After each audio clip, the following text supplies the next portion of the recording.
Prince Harry sent an email claiming he and Meghan Markle could not afford security for themselves until they were able to earn their own money, according to court documents. Harry and Meghan lost their publicly funded UK police protection when they stepped down as senior working royals and moved to North America in 2020. A court heard that in an email to Elizabeth II's private secretary Sir Edward Young in April 2020, Harry made it clear the Sussexes couldn't afford private security until they were able to earn. The message was disclosed in papers which form part of Harry's bid to rule that the Mail on Sunday's publisher Associated Newspapers libelled him in an article about his quest for police protection when he and his family visit Britain. The Duke of Sussex is suing the publisher Associated Newspapers Limited (ANL) over an article alleging he tried to hush up his separate legal challenge over the government's refusal to let him pay for police security. ANL contests the claim, arguing the article expressed an honest opinion and did not cause serious harm to Harry's reputation. During a hearing at the High Court, Harry's lead attorney asked Judge Matthew Nican either to strike out the publisher's defense or to deliver a summary judgment, which would be a ruling in the prince's favor without going to trial. Lawyer Justin Rushbrook said the facts did not support the publisher's substantive pleaded defense that the article expressed an honest opinion. Harry and Meghan should attend coronation to ensure fair inheritance, he said. The article was fundamentally inaccurate. Harry was not in court for the hearing. The Duke's lawyers have said he is reluctant to bring his and Meghan's children Prince Archie Harrison, 3, and Princess Lilibet Diana, 1, to Britain because it is not safe. Prince Harry, 38, wants to pay personally for police security when he comes to Britain, but the government said that was not possible. Last year, a judge gave Harry permission to sue the government. That case has yet to come to trial.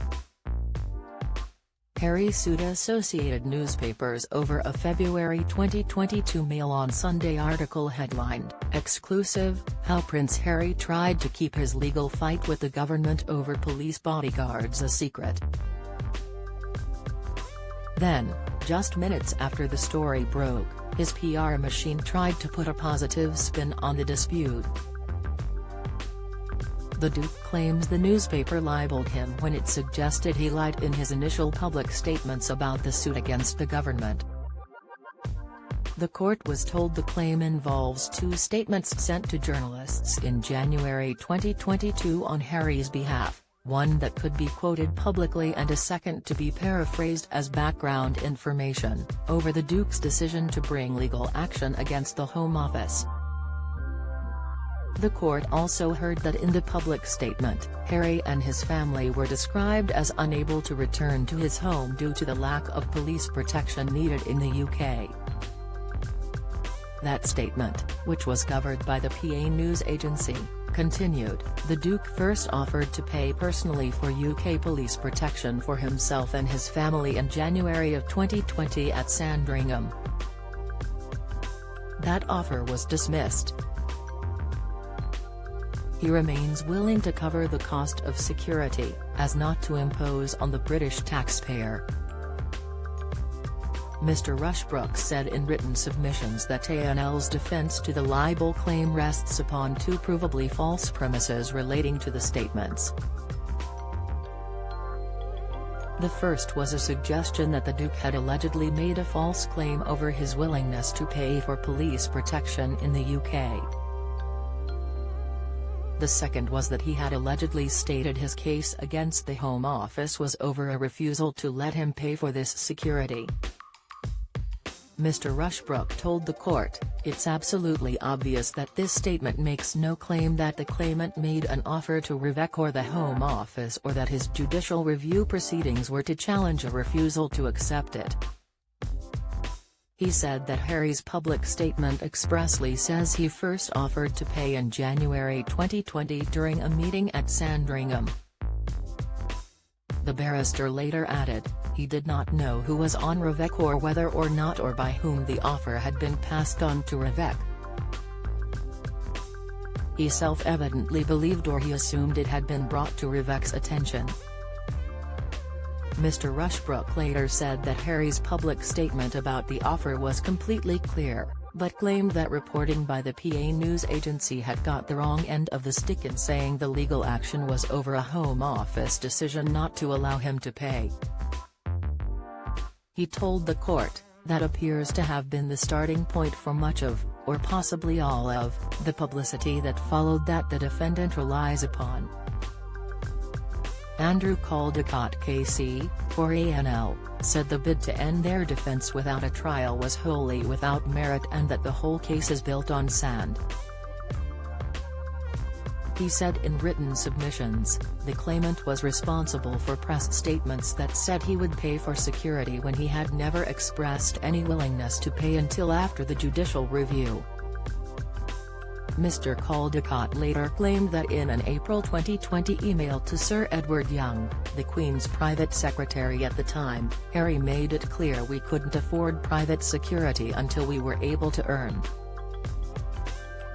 The barrister added that Prince Harry's offer at Sandringham was presented as an offer to pay or contribute made to the family, not to government. He continued, the press statement then refers to another attempt at negotiations being also rejected. Taken alone, that must suggest an attempt at negotiations with government. Mr. Caldecott also told the court there were fundamental flaws in Harry's legal team's approach to the case, saying, it would be extraordinary if large swaths of the media had a collective misreading of the press statement. The barrister added that nothing was done to correct the allegedly misleading publicity which the whole world received.